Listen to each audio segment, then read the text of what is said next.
Welcome to Year of Connection, a year-long journey toward becoming whole self-connected. I'm your host, Pauline Shu.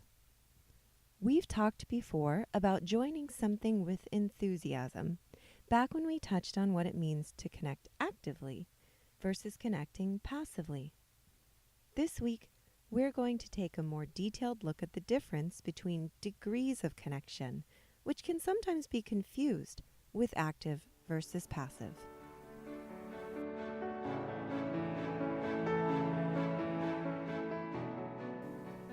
If you've been following the news about the miraculous cave rescue of 12 young soccer players and their coach in Thailand, you've probably heard already just how seemingly impossible the operation was, and yet somehow people came together from all over the world, across multiple languages and disciplines, to save the group.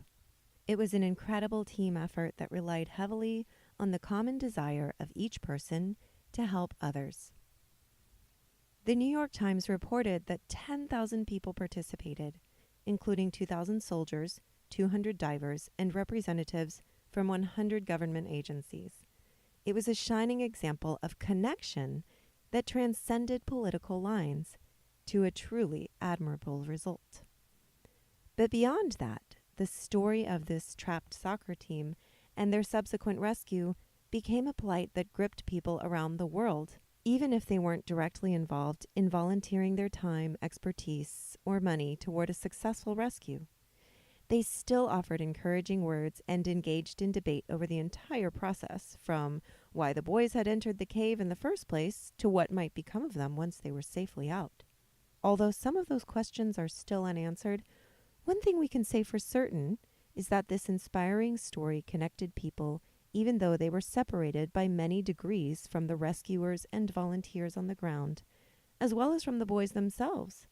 For some, the story was more about passive connection, taking in information about the rescue mission's progress and thinking abstractly or fleetingly about the boys in the cave and the rescuers working on saving them.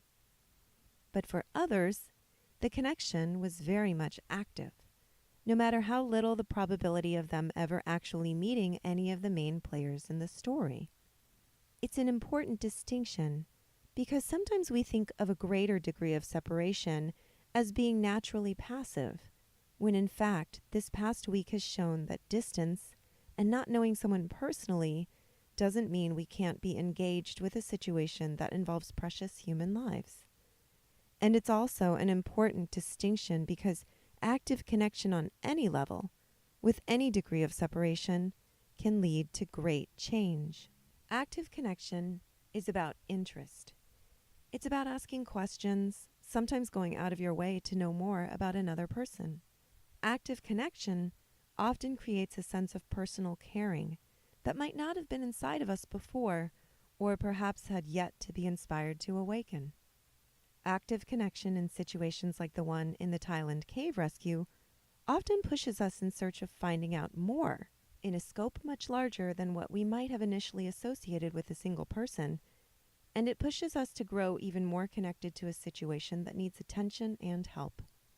In these cases, it doesn't actually matter whether we know the person to whom we feel connected. In these cases, we are connected by virtue of something bigger than ourselves. And often, through this process, we learn about larger, more philosophical issues behind what led to the connection in the first place. For example, several of the boys on the Wild Boar soccer team are stateless, which has been an ongoing issue and has appeared in the news over time.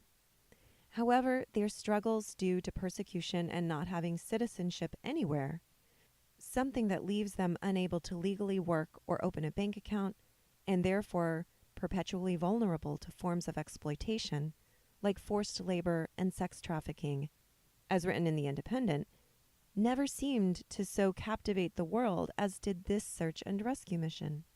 However, because of the deep interest and willingness to actively seek out information about the plight of the boys, because of active connection, even through many degrees of separation, more people now know about the much larger challenges facing these boys and other people in Thailand and surrounding countries.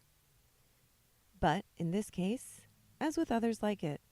We must remember that what we are most likely actively connecting with is the underlying human story rather than with the main individuals themselves. We might feel a kinship with the boys or the coach, but it is their story that propels us and shouldn't be mistaken for a personal relationship with the individuals. However, with so many people connecting with so many stories, the plight of the trapped team, the work of the rescuers, the efforts of the volunteers, and so much more, despite the multiple degrees of separation that might water down the impact of a single person's intent and action, change can happen on a bigger scale because of sheer volume. Now flip the separation degree around and imagine how strongly we can be connected to others and how much impact we can have on the lives of others as individuals when we are actively connected to someone directly, with no degrees of separation. The intensity of our interest can even be too much at times.